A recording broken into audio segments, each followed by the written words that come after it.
The sound of a dream shattering isn't loud. It doesn't sound like a bomb going off. It sounds like a crunch, a small, sickening crunch of glass under a rubber sneaker. For 12-year-old Lucas Miller, that crunch was the sound of his life ending. He was on his knees in the hallway of Lincoln Middle School. The linoleum floor smelled of bleach and old milk. His hands were frantically patting the ground, searching. His fingers brushed against something sharp. A shard, then another, then the twisted wire frame. Above him, laughter rained down like acid. "Watch where you're going, mole boy," a voice sneered. It was Brett, the captain of the football team. "Oh wait, you can't watch anything, can you?" Lucas didn't answer. He couldn't. His throat was closed tight with panic. He picked up the remains of his glasses. They were destroyed. The left lens was dust. The right lens was cracked down the middle like a spiderweb. Without these glasses, Lucas didn't just have bad vision. He was legally blind. The world was a blur of shapeless colors. He couldn't see faces. He couldn't see the exit. And most importantly, he couldn't see the paper that was waiting for him in room 304. The state aptitude test. It started in 10 minutes. This wasn't just a test. It was the only door out of the trailer park where Lucas lived with his alcoholic father. If Lucas aced this math exam, he got a full scholarship to the Science Academy. He wanted to be a surgeon. He wanted to fix people. It was a joke, really, a boy who couldn't see wanting to give sight to others. But it was his dream. And now, Brett had stepped on it. "Look at him," Brett laughed, kicking Lucas's backpack down the hall. "He's crying. A blind crybaby." The bell rang. It was a deafening, metallic scream. The hallway cleared out. The footsteps faded. Lucas was left alone in the blur. He tried to put the broken frames on his face. The wire dug into his ear. The cracked lens just fractured the light into painful prisms. He couldn't see. "It's over," Lucas whispered. His voice broke. "It's all over." He curled into a ball against the lockers. He imagined his future, working at the gas station like his dad, drinking cheap beer, living in the dark. He buried his face in his knees and let the tears come. He didn't hear the footsteps approaching. Soft, hesitant, sneakers that were worn out, judging by the squeak. "Lucas." The voice was quiet. It belonged to Amara. Lucas wiped his eyes, but it didn't help. Amara was just a brown smudge in his vision. He knew who she was, though. She was the girl who sat behind him in history. The girl who never spoke.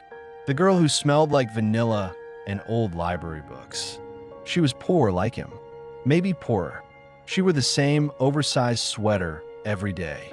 "Go away, Amara," Lucas choked out. "I don't want you to see me like this." "I saw what Brett did," she said. Her voice was trembling with anger. "He's a monster." She knelt down beside him. Lucas felt her hand touch his shoulder. It was warm. "Your glasses," she whispered. "They're gone." "I have a test." Lucas panicked, his breathing getting shallow. "I have a test in 5 minutes. If I don't take it, I lose the scholarship. I lose everything. I can't read the questions, Amara. I can't even find the door to the classroom." Amara was silent. The only sound was the hum of the vending machine down the hall. Lucas felt her move. He heard a case snap open. "Here," Amara said. She pressed something into his hands. It was warm from her pocket. A pair of glasses. Plastic frames. Thick lenses. "What is this?" Lucas asked. "Put them on," she commanded. "We have the same prescription." "Almost. I'm -6. You're -7. It's close enough." Lucas froze. He knew Amara had bad eyes. He had seen her squinting at the board. These glasses were her lifeline. Without them, she was just as helpless as he was. "Amara, I can't," Lucas said, pushing her back. "You have the English exam today. You need to read the essay prompts. If you give me these, you'll fail." "I'm not going to be a surgeon." "Lucas," Amara said softly. She took his hand and forced the glasses into his palm. "You are. You're the smartest boy in school. You're going to get out of here." You're going to save lives. But put them on. Lucas's hands shook as he lifted the pink plastic frames to his face. He slid them on. The world snapped into focus. He saw the lockers. He saw the clock on the wall, ticks moving steadily. And he saw Amara. Really saw her. She had deep, dark eyes that looked like coffee without milk. She had a small scar on her chin. She was beautiful, and she was squinting, blinking rapidly, her eyes already watering from the strain of the blur. "You can see?" she asked, looking generally in his direction. "I can see," Lucas whispered. "It's perfect. But Amara, how will you take your test?" Amara smiled. It was a sad, brave smile. She shrugged. "I'll guess. B is usually the right answer, right?" "You'll get held back," Lucas said, horrified. "Amara, they'll keep you in this grade. You'll be stuck here with Brett." "Better me than you," she said. She reached out and touched his cheek, finding his face by memory. "Go, Lucas. Run. Get that A. Get that scholarship. Get out of this town." The second bell rang.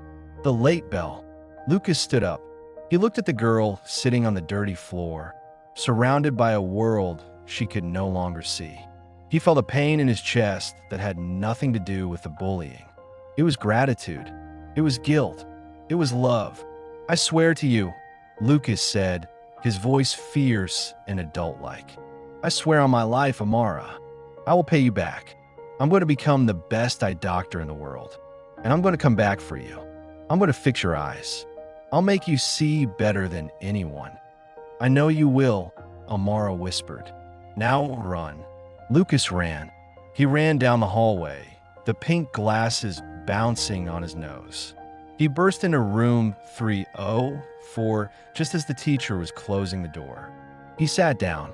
He looked at the paper. The numbers were crisp. The equations were clear. He aced it. He got 100%. 2 months later, the letter came. The scholarship. The ticket out. Lucas packed his bags. He went to the academy. Then to Harvard Medical. Then to Zurich. He never returned to Lincoln Middle School. He never saw the girl in the oversized sweater again. But he kept the pink glasses. He kept them in a velvet box on his desk for 20 years. A reminder of the debt he owed. A reminder of the eyes that went dark so his could see the light. Here is block 2 of the story, The Broken Lens. This block is significantly longer, focusing on the atmosphere of the present day, the immense gap in status between the two characters and the high-stakes environment of the hospital before their collision. Voiceover script block 2, The God of Sight. 20 years later, the hands of Dr. Lucas Miller were insured for $50 million. They were steady as stone, precise as a diamond cutter, and currently, they were the only thing standing between a Saudi prince and eternal darkness. "Scalpel," Lucas whispered. His voice was calm, a low baritone that commanded absolute silence in the operating theater of the Zenith Institute in Manhattan. The room was a spaceship of chrome and glass, hovering 40 stories above Central Park. It didn't smell like a hospital. It smelled of ozone and filtered air. Machines that cost more than small countries hummed rhythmically, monitoring the vitals of the billionaire patient on the table. Lucas peered through the microscope. To anyone else, the human eye was a squishy, fragile organ. To Lucas, it was a universe, a complex galaxy of nerves and fluid that he had mastered completely. He made the incision, microns wide, perfect. Implanting the lens, he murmured, "Intraocular pressure is stable." 10 minutes later, he stepped back. He stripped off his latex gloves with a sharp snap. "He will see by tomorrow morning," Lucas told the team of awestruck residents. 2020th's vision, better than he had at birth. "Close him up." Lucas walked out of the OR without waiting for applause. He didn't need it. He knew what he was. He was the God of Sight, the miracle worker of New York. People waited 3 years on a waiting list just to have a consultation with him. He charged $50,000 for a 20-minute appointment. He walked down the pristine white hallway, his Italian leather shoes clicking on the marble floor. Nurses scattered out of his way like schools of fish avoiding a shark. He didn't look at them. He didn't look at anyone. He entered his corner office. It was a fortress of solitude. 3 walls were floor-to-ceiling glass, offering a panoramic view of the city he had conquered. The furniture was black leather and steel. Cold, hard, expensive. Lucas sat down at his desk. It was made of obsidian. There was no clutter, no family photos, no world's best doctor mugs. There was only one personal item on the entire surface. A small, velvet display box. Lucas reached out. His $50 million fingers, usually so steady, trembled slightly as he opened the lid. Inside lay a pair of cheap, pink plastic glasses. The hinges were rusted. The left arm was bent. But the lenses were the only reason he was sitting in this chair. He took them out. He held them up to the light. Through the thick, distorted plastic, the skyscrapers of New York looked like melted candles. "Where are you?" he whispered to the empty room. He had tried. God, he had tried. The moment he signed his first contract 7 years ago, he had hired the best private investigator in Boston. He gave him the name Amara Jenkins. He gave him the old address, the trailer park on 4th Street. The report came back 3 weeks later. A single sheet of paper. Subject: Amara Jenkins. Status: missing/indigent. Last known location: evicted 2012. No social security activity. No credit cards. No fixed address. Presumed homeless or deceased. Deceased. The word haunted him. He refused to believe it. The girl who had given him her eyes couldn't be dead. She was out there, somewhere in the blur. Every time he restored sight to a wealthy CEO or a movie star, he felt a stab of guilt. He was fixing people who already had everything, while the one person who deserved to see the beauty of the world was likely stumbling through the dark. Buzz. The intercom on his desk lit up, shattering his memories. Dr. Miller? It was his head receptionist, Jessica. Her voice sounded strained. "I told you, Jessica." No interruptions until the board meeting. Lucas snapped, placing the pink glasses back into the velvet box and snapping it shut. "I know, sir. I'm sorry, but we have a situation in the lobby. Security is on the way, but it's causing a scene. Patients are staring. What kind of situation? A trespasser. A woman. She claims she has an appointment. She's refusing to leave. She's shouting your name, Dr. Miller. She's very distressed. And frankly, sir, she smells. It's upsetting the VIP clients." Lucas rubbed his temples. He hated chaos. He hated disorder. Have security remove her. Gently. Give her $100 and put her in a cab to the public clinic. "We tried, sir." She hit the guard with her cane. She says she won't leave until she sees the boy with the broken glasses. That's what she keeps saying. The boy with the broken glasses. Lucas froze. The air in the room seemed to drop 20 degrees. His heart, usually a slow, rhythmic drum, skipped a beat. The boy with the broken glasses. Nobody knew that story. Nobody. He had reinvented himself. Here, he was Lucas Miller, the prodigy. The bullying, the poverty, the mole boy. That was a dead life. "Don't touch her," Lucas whispered.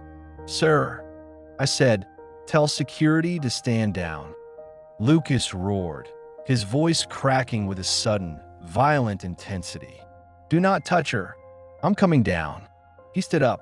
He didn't walk. He ran. He ran past the confused nurses. He ran past the elevator bank, hitting the stairs because they were faster. He took the steps 2 at a time, his white coat flying behind him like a cape. Could it be? After 20 years? He burst into the main lobby. The lobby of the Zenith Institute was designed to look like a 5-star hotel. Waterfalls, soft jazz, beige velvet chairs. But right now, the peace was shattered. In the center of the room, near the marble reception desk, a circle had formed. Wealthy patients in designer clothes were backing away, clutching their purses, looking with disgust at the figure in the middle. It was a woman, but she didn't look like a woman. She looked like a heap of rags. She was wearing a coat that was 3 sizes too big, stained with mud and grease. Her shoes were wrapped in plastic bags. Her hair was a matted gray nest, wild and unwashed. She was clutching a white cane that had been snapped in half and repaired with silver duct tape. Lucas stopped, his breath caught in his throat. This couldn't be Amara. Amara was 12. Amara had skin like coffee and a smile that lit up the dark. This woman looked 60. Her skin was leathery and scarred from years of exposure to the wind and sun. She was thin, skeletal, shaking violently. "I have an appointment," the woman screamed. Her voice was raspy, broken by a hacking cough. "He promised. He swore. He said he would fix them." "Ma'am, please," a security guard said, reaching for her arm. "You're scaring the customers. Don't touch me." She swung the taped-up cane blindly. She missed him by a foot. That was when Lucas saw her eyes. He walked closer, moving through the crowd like a ghost. He got within 5 feet of her. Her eyes were open, but they weren't seeing anything. They were covered in a thick, milky white film. Dense cataracts, corneal scarring. They were like 2 pearls dropped in milk. Dead eyes. She was completely, totally blind. "Who are you?" Lucas asked. His voice was barely a whisper, but in the silent lobby, it carried. The woman froze. She tilted her head, like a bird listening for a predator. She recognized the tone, or maybe she recognized the silence that followed it. "Lucas," she croaked. "Lucas, is that you?" Lucas felt the floor sway beneath him. He looked at the scars on her face. He looked at the trembling hands. And then he saw it. A tiny, faded scar on her chin. The same scar he had touched 20 years ago when she handed him the glasses. It was her. The wreckage of the girl who saved him was standing in his lobby, being mocked by the people he served. "It's me," Lucas said. He took a step forward. "Stay back." She panicked, backing into a decorative vase. "I don't have money. They said it costs $50,000. I don't have it. I just wanted to ask if you remembered." "Dr. Miller," the security guard interrupted. "We've called the police. They'll be here in 5 minutes to escort her to the shelter." Lucas turned on the guard. The look on his face was terrifying. It was the look of a man who was about to burn the world down. "Cancel the police," Lucas snarled. "But sir, she is the most important patient in this building," Lucas announced. His voice rang off the marble walls. He turned to his head nurse, who had followed him down. "Clear my schedule. Sir, you have the senator at 2 p.m. Cancel him. You have the board meeting. Cancel it. You have the interview with Time magazine. Burn it," Lucas shouted. "Cancel everything. I don't care if the President of the United States walks through that door. I am not available." He turned back to the woman in rags. He didn't care about the smell. He didn't care about the mud dripping onto his pristine floor. He walked up to her. He didn't flinch. He reached out and gently took her hand. Her skin was rough, like sandpaper. His hand was soft, manicured, insured for millions.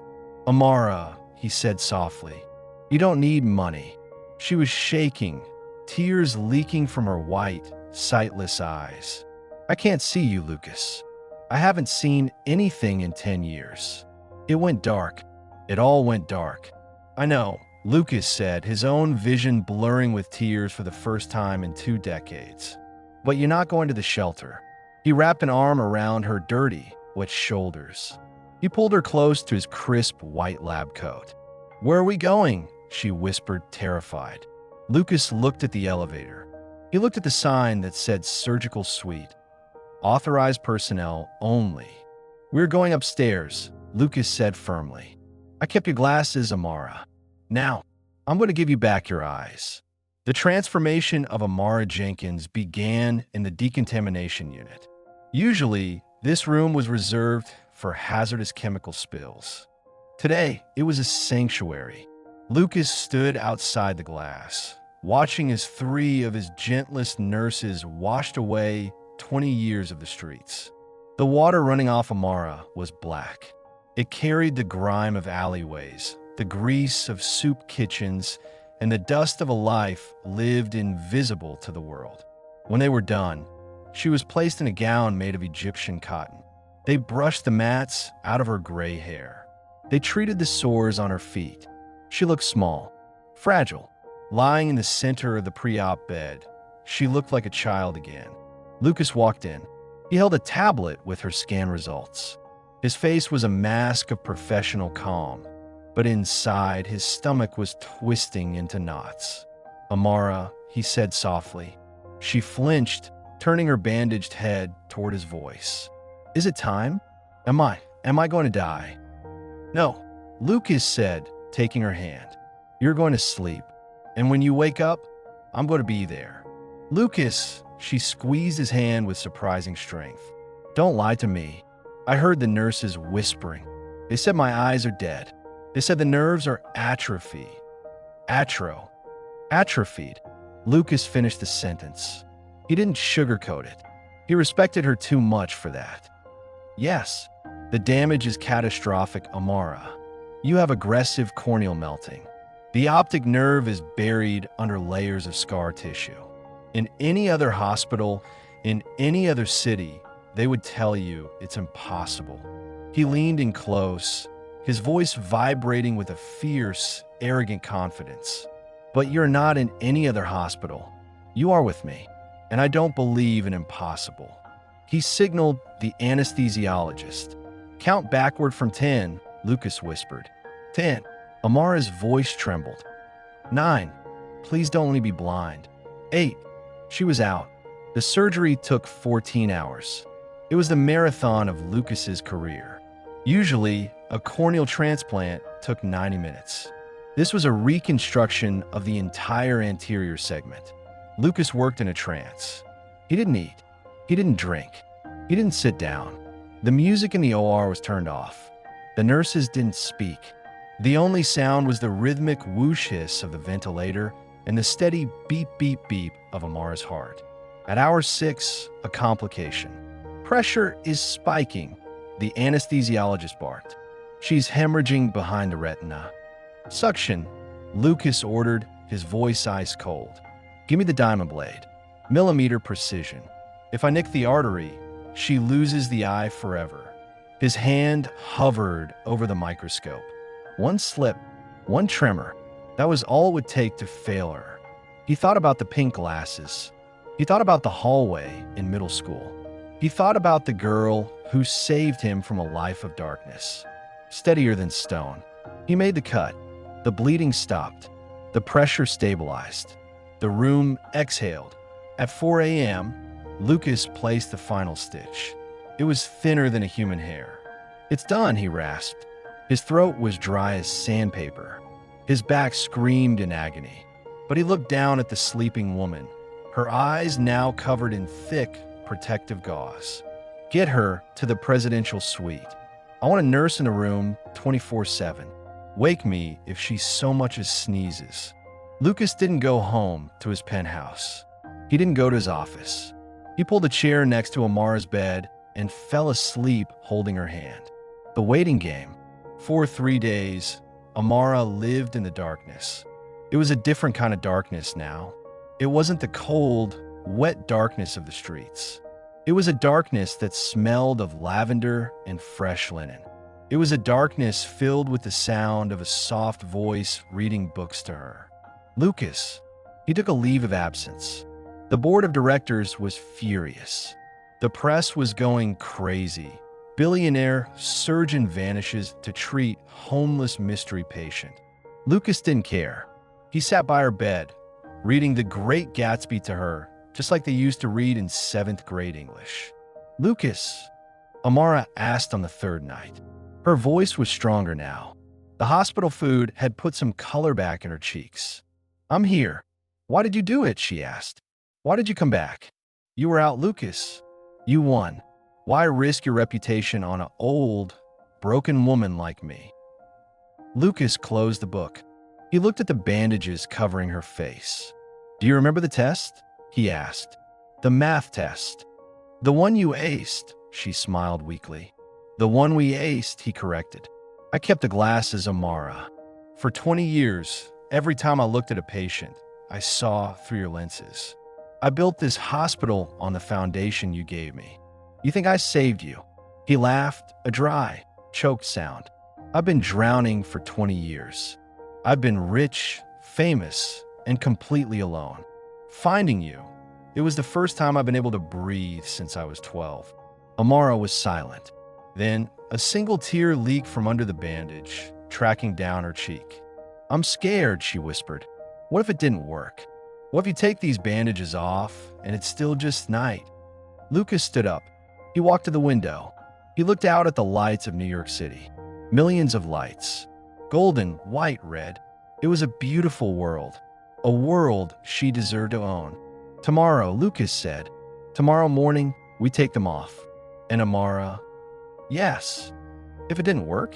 If it's still dark? Lucas's voice broke, then hardened with a terrifying promise. Then I will give you my eyes. I swear it. One way or another, you're going to see the sun. The morning of the reveal. The sun rose over Manhattan like a disk of burning gold. It flooded the presidential suite with light. Lucas stood by the bed. His hands were gloved. A tray of scissors and saline solution sat on the table. Amara was sitting up. She was trembling. Her heart rate monitor was beeping fast. Beep, beep, beep, beep. Are you ready? Lucas asked. No, Amara Guisperth. She gripped the sheets. But do it anyway. Lucas reached out. He touched the clip behind her head. Snap! The first layer of gauze came away. Keep your eyes closed, Lucas instructed. The light will be intense. We have to do this slowly. He unwound the second layer. Then the third. The heavy cotton pads fell away. Amara's face was bare. Her eyelids were fluttering. They were swollen, bruised from the surgery, but they were no longer dead. Okay, Lucas whispered. He was holding his breath.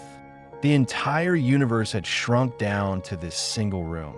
Amara, open them. Amara squeezed her eyes shut tighter. I can't. I'm afraid.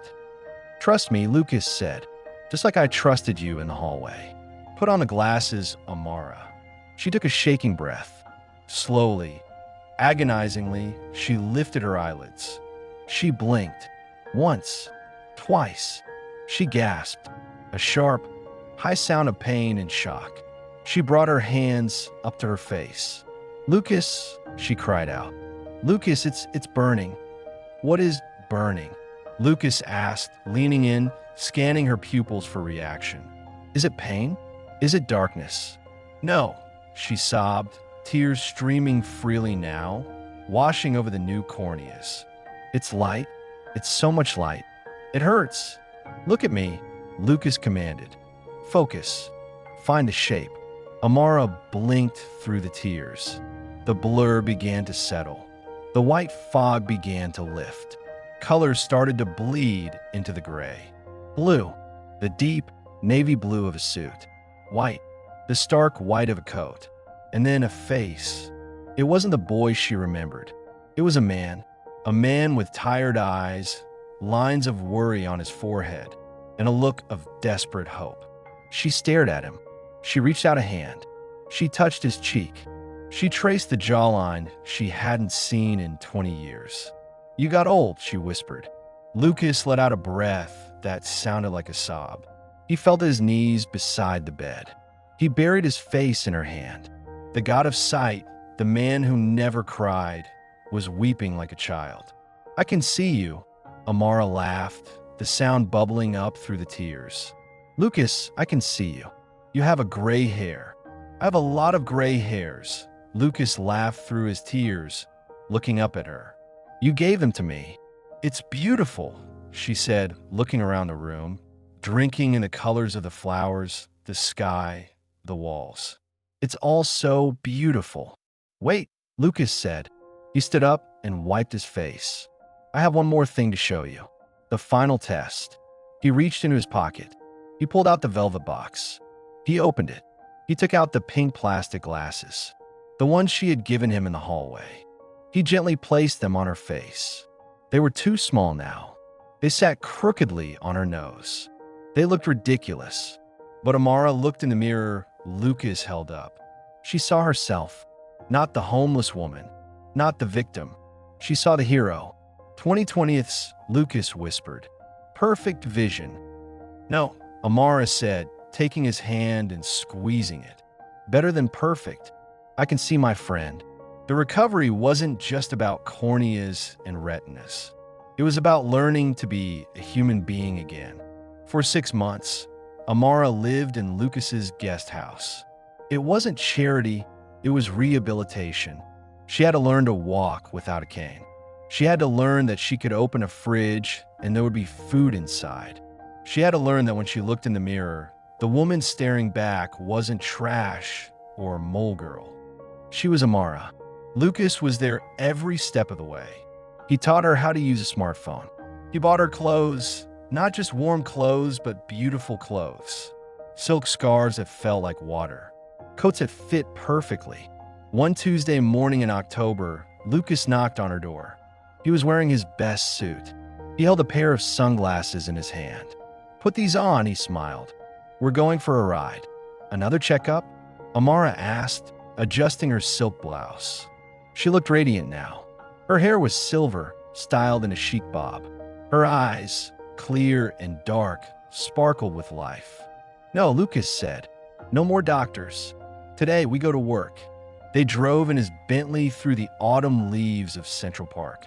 They didn't go to the Zenith Institute. They drove past it, deeper into the city, into a neighborhood that looked suspiciously like the one they grew up in. Warm brick buildings, kids playing on the sidewalk. The car stopped in front of a brand new, gleaming building. It stood out among the gray tenements like a diamond in a coal mine. It was glass and white stone. A crowd was gathered out front. Cameras, reporters, and hundreds of families.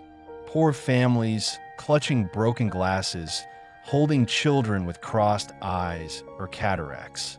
What is this? Amara whispered, looking at the crowd. Look at the sign, Lucas said, pointing up. Amara stepped out of the car. She looked up at the massive steel letters above the entrance. The Amara Jenkins Vision Center, free optical care for all. Amara gasped. She covered her mouth with her hands. Lucas, what did you do? I built a branch, Lucas said, standing beside her. The Zenith Institute is for the rich. They pay the bills. But this is for us, for the kids like you and me. No insurance required. No questions asked. If you can't see, you come here and you leave with sight. He turned to her. And you're not just the name on the door, Amara. You're the director. I need someone who understands what it's like to be in the dark. I need you to run it. I need you to make sure no kid ever gets bullied because they can't afford frames. Amara looked at the crowd. She saw a little boy in the front row. He was holding a pair of broken glasses taped together with band-aids. He looked ashamed. She didn't wait for Lucas. She walked right into the crowd. The reporters shouted questions, but she ignored them. She knelt down in front of the boy. Hi, she said softly. Hi, the boy whispered. I broke them. I know. Amara smiled, taking his glasses. I broke mine once too, but today is your lucky day. She pointed at the gleaming doors. Go inside. Tell them Amara sent you. Pick out any pair you want. The boy's face lit up. He ran inside. Lucas watched her. He saw the way she commanded the crowd. She wasn't a victim anymore. She was a leader. She was the person she was meant to be before poverty stole her life.